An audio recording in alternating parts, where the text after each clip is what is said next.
Assalamualaikum warahmatullahi wabarakatuh kawan-kawan. Nama saya Muhammad Nazmi bin Musa. Pada kelas falsafah dan isu semasa CTU 552, kumpulan kami telah diberi tajuk Falsafah Alam dalam konteks falsafah ketuhanan oleh Zul Azmi bin Yaakob. Kami akan menganalisa artikel ini dan membincangkan di dalam pembentangan kali ini. Diharap pembentangan kami memberi manfaat kepada semua, insya-Allah. Sebelum kami meneruskan pembentangan kali ini, biarlah terlebih dahulu saya memperkenalkan ahli kumpulan. Ahli kumpulan kami terdiri daripada nombor satu ialah Anastasia Isabella binti Osman, yang kedua ialah saya sendiri Muhammad Nazmi bin Musa, yang ketiga ialah Nur Alisa binti Azman dan keempat ialah Nurdini Aida binti Nur Izham. Jadi untuk pengetahuan anda semua, di dalam artikel ini sering menyebut nama Hamka sebagai reference. Jadi untuk pendahuluan kali ini saya akan memperkenalkan siapa itu Hamka. Hamka atau nama sebenarnya Haji Abdul Malik Karim Amrullah adalah seorang penulis dan juga seorang ulama terkenal di Indonesia. Dia juga adalah ahli falsafah yang juga terkenal dengan beberapa karya beliau. Antaranya Tafsir Al-Azhar, Tenggelamnya Kapal Van der Wijk, Di Bawah Lindungan Kaabah. Kisah Hamka sering difilmkan dan juga dibukukan. So jadi itulah serba sedikit tentang Hamka yang kita boleh kongsi bersama anda. Jadi seterusnya ialah hubungan kait falsafah alam dan ketuhanan. Jadi dalam Islam, Tuhan dipandang sebagai pencipta yang maha kuasa atas alam semesta ni. Dan alam juga dipandang sebagai bukti kebesaran dan keagungan. Jadi ayat-ayat dalam Al-Quran sering menggambarkan keindahan alam sebagai tanda kekuasaan. Jadi menurut Hamka, hubungan yang erat antara falsafah alam dan ketuhanan dapat menjadi landasan falsafah bagi kehidupan manusia. Jadi seterusnya, penghormatan terhadap alam merupakan sebahagian daripada ibadah dalam Islam. Menjaga alam, memperlakukan makhluk lain dengan baik dan menghindari pemborosan dan kerosakan dianggap sebagai perintah agama. Seperti dari surah Al-Rum yang bermaksud telah timbul berbagai kerosakan dan bala bencana di darat dan di laut dengan sebab apa yang telah dilakukan oleh tangan manusia sendiri. Kerana Allah hendak merasakan mereka sebahagian dari balasan perbuatan buruk mereka supaya mereka kembali insaf dan bertaubat.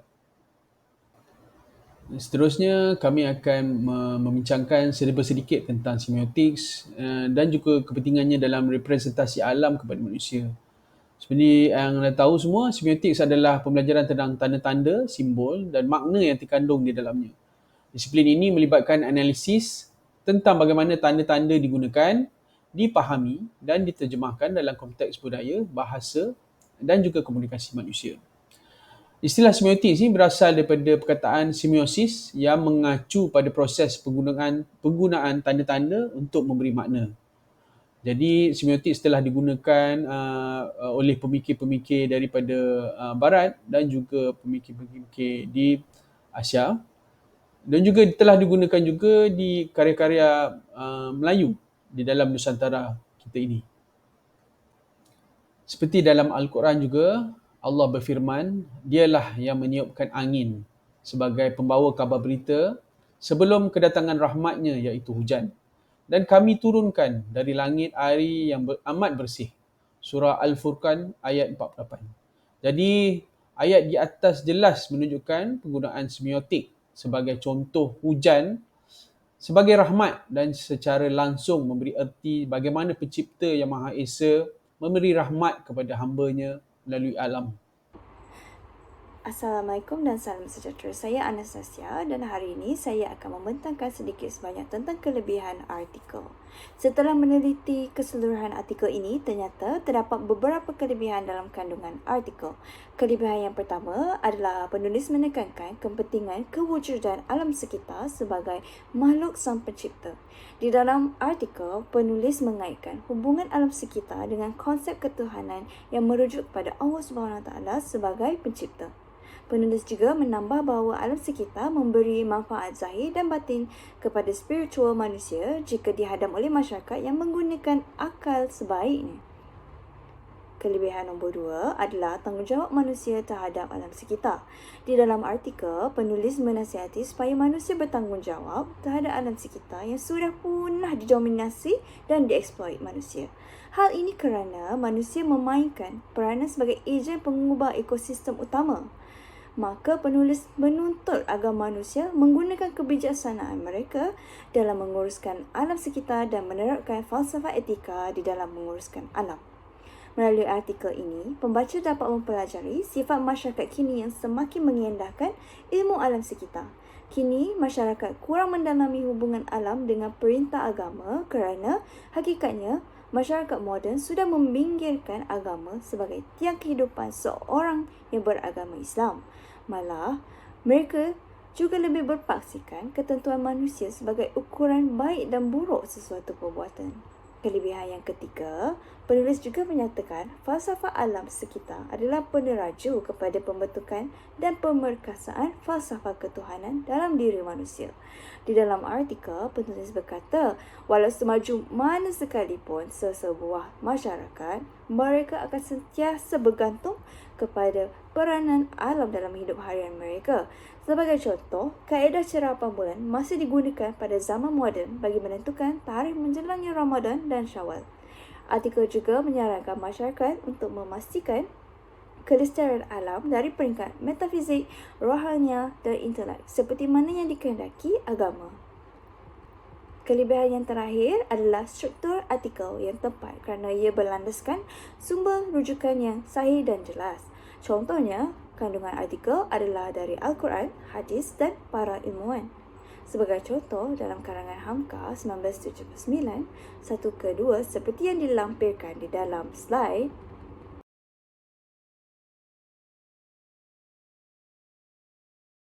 Assalamualaikum dan hai, saya Nurdini Aida. Saya akan huraikan lagi krisis artikel tersebut, iaitu bahagian kelemahan artikel. Kekurangan artikel ini boleh dilihat dari segi tahun sumber rujukan yang dipilih oleh penulis. Fakta yang penulis nyatakan adalah relevan, tetapi tahun rujukan yang dipilih adalah lama dan tidak ikut spesifikasi rujukan. Sepatutnya, penulis haruslah memilih tahun sumber rujukan yang terkini untuk membuat laporan. Penulis perlulah memaklumkan setiap penjelasan dengan mempunyai bukti yang kukuh dan terkini. Manakala, tahun sumber rujukan yang sangat lama menyebabkan pembaca tidak percaya dengan fakta yang dinyatakan dalam artikel tersebut. Seperti di dalam artikel ada yang ditulis, beliau pernah memegang jawatan Ketua Majlis Ulama Indonesia sebelum meninggal dunia pada 24 Julai 1981. Kurungan Fatimah Abdullah dan Amira Adnan 2011-358. Ini kerana zaman ini berubah secara berterusan dalam sektor termasuklah sistem penilaian di bawah sektor pendidikan. Oleh itu, penulis haruslah memilih artikel yang 5 tahun kebelakangan yang memberi fakta yang kukuh. Selain itu, penulis juga tidak menggunakan sebarang jenis grafik dalam artikel tersebut. Grafik dalam artikel akan dapat menarik minat pembaca dan juga memudahkan kefahaman pembaca. Maka, ketiadaan sebarang bentuk grafik menyebabkan kebosanan terhadap pembaca kerana artikel tersebut hanya menumpukan kepada penulisan bentuk fakta. Penulis boleh menarik minat pembaca dengan mempunyai penjadualan data, contohnya carta bar, carta alih, carta pai ataupun peta minda. Dengan ini, pembaca akan memahami artikel tersebut dengan lebih mudah dan ringkas. Seterusnya, artikel tersebut mempunyai kekurangan dari segi perjalanan kajian yang terperinci. Hal ini berlaku kerana penulis hanya menumpu kepada fakta yang dapat dari sumber sekunder sahaja. Sumber sekunder adalah termasuk majalah, buku, jurnal, blog dan sebagainya. Seperti contoh di dalam artikel tersebut ialah, pada hari ini, isu alam sekitar turut menjadi perhatian dalam konteks agama. Kurungan Zaini Ujang 1993. Penulis tidak menggunakan sumber primer untuk hasil kajian artikelnya. Sumber primer merangkumi temu bual, pemerhatian, borang soal selidik dan sebagainya. Kesimpulan dari kelemahan artikel ini, penulis perlulah menambahbaikan artikel seterusnya dengan tidak mengulangi kesilapan yang sama. Assalamualaikum dan salam sejahtera. Saya Nuralisa binti Azman dan saya akan membentangkan tentang sumbangan artikel yang terdapat dalam artikel Falsafah Alam dan Falsafah Tuhan. Untuk slide yang pertama dalam sumbangan artikel, saya akan membentangkan tentang sumbangan artikel terhadap ekonomi. Sumber alam seperti diketahui adalah unsur yang sangat penting untuk ekonomi negara. Disebabkan perkembangan teknologi dan perindustrian, sumber alam dapat dimanfaatkan oleh manusia pada kadar yang maksimum dan lebih meluas lagi. Tenaga dan mineral digunakan untuk menghasilkan perkhidmatan dan barangan. Manakala sumber semula jadi seperti air dan tumbuh-tumbuhan dapat digunakan untuk kelangsungan hidup. Bukan setakat manusia, namun haiwan juga memerlukan sumber alam untuk meneruskan kehidupan mereka. Daripada hasil sumber alam, kita dapat menjadikan ia sumber kepada ekonomi negara. Namun begitu, sekiranya sumber asli ataupun sumber alam ini digunakan secara tidak mampan dan dieksploitasi berlebihan, dapat mendatangkan impak yang negatif kepada alam sekitar. Jadinya dalam artikel, penulis menyarankan agar manusia menjauhi sifat tamak dan memonopoli dan memanipulasi sumber alam yang bertentangan dengan ajaran Tuhan. Maka dalam sikap ketamakan wang ringgit yang diperoleh daripada hasil eksploitasi alam sekitar, masyarakat harus bertanggungjawab dengan segala tindakan terhadap alam sekitar. Untuk slide yang kedua dalam sumbangan artikel, saya akan membentangkan tentang sumbangan artikel terhadap sosial. Setiap individu mempunyai peranan tersendiri dalam kitaran hidup seharian di muka bumi ini. Menurut penulis, ahli falsafah alam sekitar dari Eropah seperti Robert Appfield menekankan bahawa punca daripada masyarakat yang berpaksikan pada pendapat manusia antara baik dan buruk semata-mata yang menyebabkan kurangnya masyarakat yang mendalami kaitan alam dengan perintah agama, kerana mereka meninggikan agama dalam kehidupan mereka. Penulis juga menyatakan bahawa masyarakat perlulah merasa kagum dengan alam sekitar dalam diri dan bukan sahaja secara fizikal. Sebagai masyarakat yang menggunakan alam sekitar dalam kehidupan seharian seperti sumber air, sumber tanah dan udara, masyarakat perlulah bertanggungjawab dalam mengekalkan keindahan alam sekitar kerana ekosistem dalam alam dapat memberi manfaat yang banyak yang bernilai kepada penduduknya.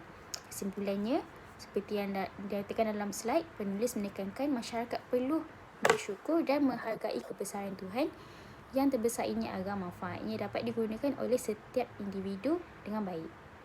Untuk slide yang seterusnya, saya akan membentangkan tentang sumbangan artikel terhadap pendidikan. Seperti yang kita tahu, agama menitik beratkan umatnya untuk terus menuntut ilmu walau agama Hindu, Kristian maupun Islam. Justeru menurut Hamka, dalam mempelajari ilmu, terutamanya ilmu agama, kita perlu selari dalam mempelajari tentang falsafah alam juga. Alam adalah salah satu kebesaran Tuhan yang kita boleh pakai, lihat dengan mata kasar.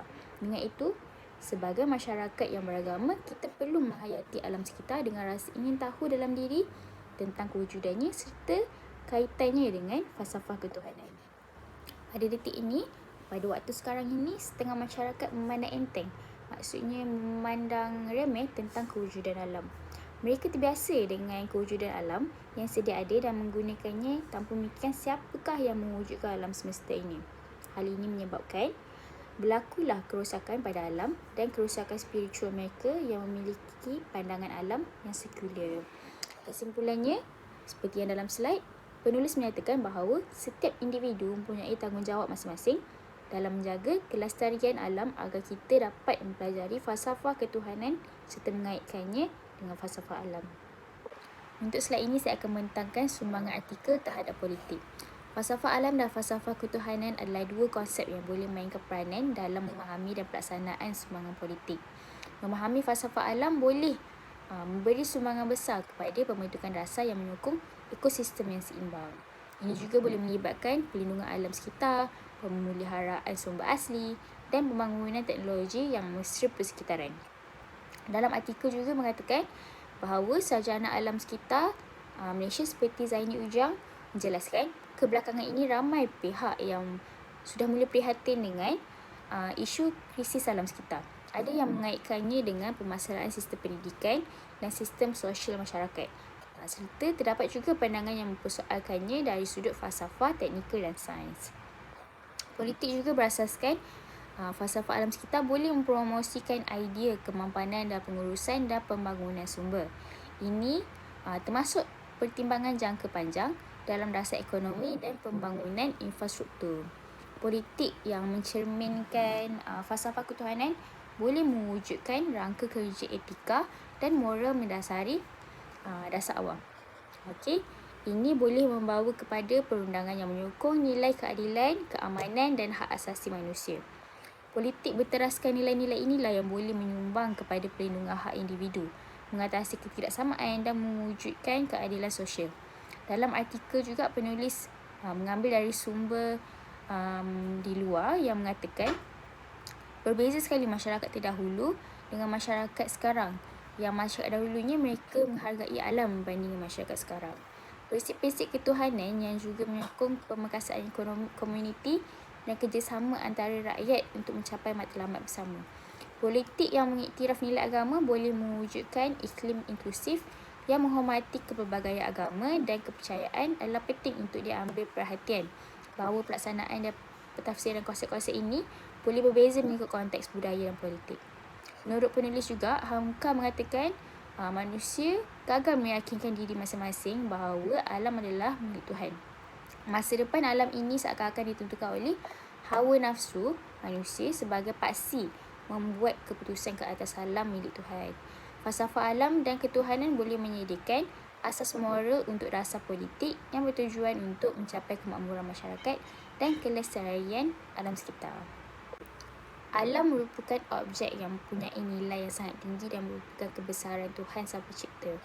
Penulis menggalakkan manusia untuk mendekati dan menghayati alam untuk mengenal Tuhan dengan lebih dekat lagi. Dalam artikel juga penulis menyatakan bahawa Hamka, iaitu ahli falsafah atau pemikir agama dari Indonesia, sering merujuk kandungan Al-Quran sebagai bahan rujukan kerana dalam menilai alam ia berkait rapat dengan falsafah ketuhanan.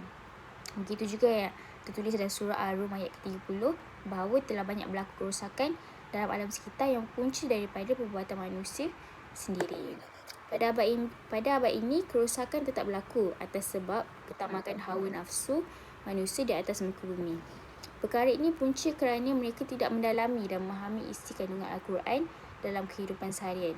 Disebabkan isu ini, penulis menyarankan dan menekankan agar manusia perlu mendalami ilmu agama dalam membentuk spiritual manusia yang memahami alam dengan penuh mendalam dan mengikut kehendak agama agar kebesaran Tuhan itu dapat diteruskan hingga ke generasi seterusnya. Dapat disimpulkan, penulis menekankan walaupun memahami alam untuk mengenal unsur ketuhanan itu bukanlah satu jalan yang terakhir, tapi ia dapat memastikan yang alam sentiasa dihargai oleh manusia yang mendalaminya. Kesimpulan bagi artikel tersebut yang boleh kami dapati, hubungan antara falsafah alam sekitar dan falsafah ketuhanan dapat diambil perhatian bahawa keduanya dapat saling melengkapi dan menguatkan antara satu sama lain. Walaupun falsafah alam menekankan kesinambungan ekosistem dan kelestarian alam sekitar, falsafah ketuhanan menyediakan dimensi moral yang mendalam.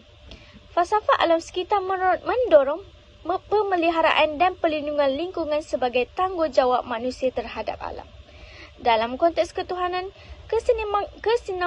keseimbangan ini dapat dilihat sebagai wujud pengabdian manusia kepada ciptaan Tuhan dan menghormati keindahan alam sebagai spiritual. Falsafah ketuhanan memberikan landasan etika dan moral yang mendalam dalam menjaga alam. Perlindungan lingkungan dipandang sebagai wujud ketaatan kepada Tuhan dan tanggungjawab moral untuk melestarikan kurniaannya. Dengan demikian, keberlanjutan lingkungan tidak hanya menjadi tuntutan alamiah tetapi juga kewajipan keagamaan. Dalam pandangan falsafah ketuhanan, manusia sering dianggap sebagai khalifah, wakil Tuhan di bumi.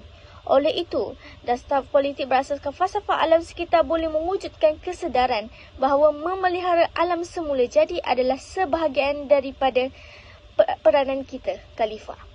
Dengan menyatukan falsafah alam dan ketuhanan, masyarakat boleh merangka dasar politik yang bukan sahaja memberi tumpuan kepada kelestarian fizikal tetapi juga merangkumi dimensi moral dan rohani. Keharmonian antara keduanya boleh mewujudkan asas kukuh teguh untuk merealisasikan visi kehidupan dan seimbang dan bermakna buat semua.